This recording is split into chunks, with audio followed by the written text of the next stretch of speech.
welcome back to my channel. For all that are new, my name is Chi and I'm going to be talking about how to balance school and work.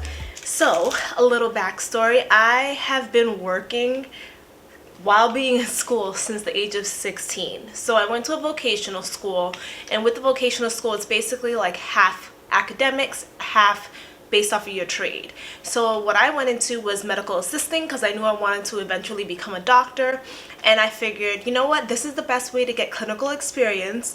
Number one, to make sure this is exactly what I want to do, but also to make sure that I also have enough clinical experience when the time comes for me to apply to schools. So that's exactly what I did. I basically was a medical assistant during high school. It was kind of easier to kind of juggle that because half of our year was academics and the other half was dedicated to working. So they already kind of made that schedule for us. When I went to college, I continued doing medical assisting. There was a point in college that I was working 3 jobs. that was a lot in itself. Basically, I was a medical assistant. I also worked in the bursar's office and also did like some other extra side stuff I completely forgot. But basically, as time continued on, I went on to get my master's, was still working, podiatry school. Podiatry school, I didn't really like work until COVID hit, and then I was kind of like, okay, well, I'm kind of in between. I'm technically not fully done with my clinical rotation, so it's not like I can just start working and help out during the pandemic, and also everything shut down. So are we gonna stay back a year? What's gonna happen? So I kind of found a quick job during that time to make money because I was like, they're probably gonna have us start repaying our loans back and all these things. So I just wanted to make sure I had income coming in. And then I'm in residency now and I have 2 jobs. Okay, so now that little background is over, let's dive in. Basically, the number one way to be successful managing both your schoolwork and also a job is to fully be real with yourself and try to come up with and understand how much time is needed for each thing. So for me, school was always a priority, so I knew that whatever job I took on would have to still allow me to dedicate the majority of my time to school. So a lot of times I was doing a lot of part-time jobs and things like that, and that kind of helped out a lot. I started podiatry school and kind of went into things like that.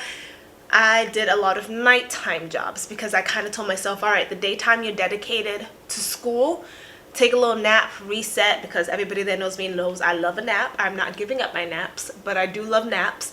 Take a little nap, reset, and then nighttime basically start working. So when everything was shut down, I was working like 5 p.m. to 2 a.m.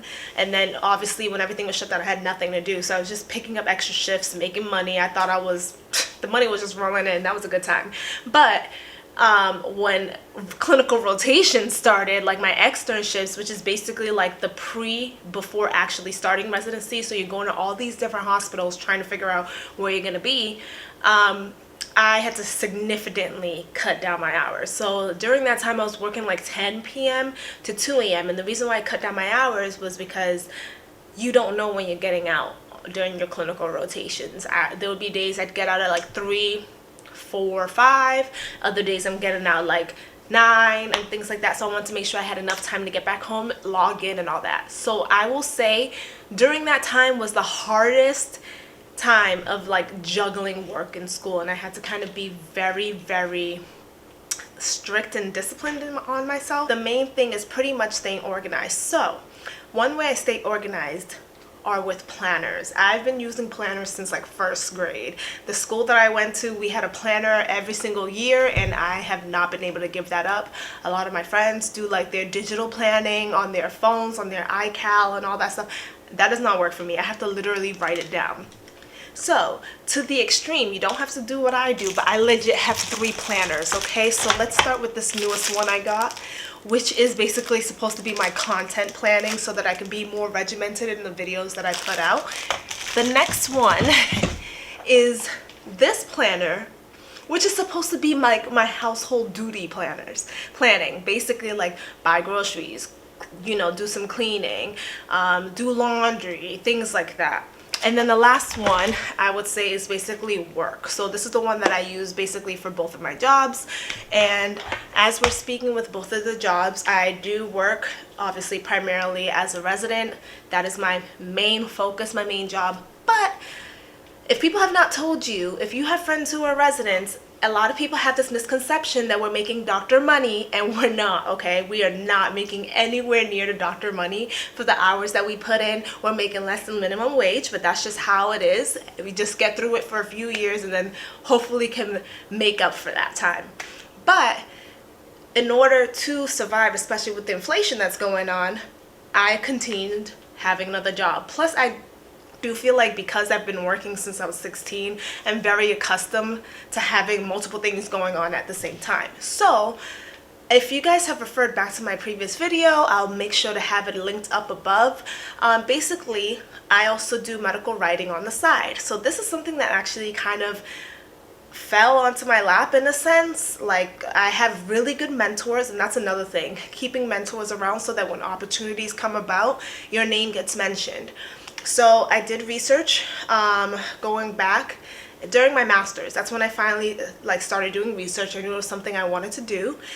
Through that, I had like a summer job in the research lab and things like that, and then I started learning more about writing publications and things like that as well. So I had that background, and then when I started podiatry school, probably again I would say 2020, that's when everything kind of started. I reached out to one of my professors who's now one of our deans. I can't thank him enough. He has literally showed me how to use both of the things that I love and combine them to make a job or opportunity possible. So he does a lot of research at our school. So a couple of classmates and I asked if we can join him on his research project. Of course, everything's at a standstill. We have more than enough time, and I just wanted to get back into it. So I did. He says yes, and we kind of go through the process. We get to publish a paper together. Everything's exciting. And then he had said he had recommended me for a position. And of course, with him, transitioning into his new role as our dean, which is very much well deserved, this allowed for me to be able to kind of go be taken under his wing and then be a part of this new opportunity. So I do medical writing. It's a lot of fun for me. I love writing, I love researching, I love looking things up, and it's a way for me to do what I love, but also thankfully have an income from it. And that's something that's very important. You want to make sure that the side hustle you're doing is not going to cause you more stress than your primary job. But the main thing is making sure that whatever your side hustle is not taking away from your primary job, because your primary job is your primary income. And you want to make sure that that is secure and you're not kind of procrastinating on the things that you need to get done, or you're kind of slipping up on the work that you need to get done. So what I mainly do is I am very, very disciplined in terms of when I get things done, down to the time. Okay, so my days are scheduled. So for example, I tell myself, you literally have, of course this is flexible because some days are different than others, but I tell myself you literally have until, let's just say on a Monday, I'll tell myself you have until 7 p.m. to finish your hospital work, notes, all these things, whatever's left over from the day. I try to make it between 5 and 7 p.m. Then I take a break because everyone needs a break. I'll go work out, give myself me time, and then after that, around 9:30, 10 p.m., I'll basically do my medical writing work. And that varies because some days it'll be 2 hours, and that's usually if I'm starting at 10 p.m. But let's just say I have earlier days or that it's a slower day, so I can actually work on it while I'm just in the hospital waiting for consults and things to come in. And if I've already caught up with all of my work, Then I'm able to do some more research, and that's when I can put in like, 6 to 8 hours, because you have enough time during the day, and also you're working through the night. One reason I do like medical writing is because it's flexible. So that was a big thing for me, trying to figure out how to have a part-time job that is flexible enough to be incorporated with my main job. Because like I said earlier, my main job, it's not like at 5 p.m. you're done. You're working from 9 to 5. Whatever's not done by 5, oh well, it gets done tomorrow. That is not how it works for us. You need to finish what you need to do like that night. So I wanted to find a position that was able to be flexible. That way there could be some days, and there are days that I'm like, you know what, by the time I'm done with my main job, it's almost midnight and it's time for me to go to sleep. So just truly understanding what your priority is. If you're in school, do you have more of a regulated school schedule that you get to choose? Especially in college, you get to choose your classes. So if you tell yourself, I'm gonna have all morning classes, give myself a few hours in the afternoon for myself, and then to recuperate and all those stuff, and then get a nighttime job where you hopefully can get out before midnight and kind of like start that cycle again, then that's good. But if you guys like this video, make sure to give it a thumbs up. Make sure to subscribe, because with the more subscriptions and more thumbs up, I know you guys are liking these contents, and of course I'm going to put out more. The main thing, if you guys are definitely new to my channel, is I'm trying to figure out how we all get paid. Okay, and 2020 has taught us a lot that one income is not enough. So if you can have multiple incomes and multiple streams of income, why not? So I will catch up with you guys later. See ya.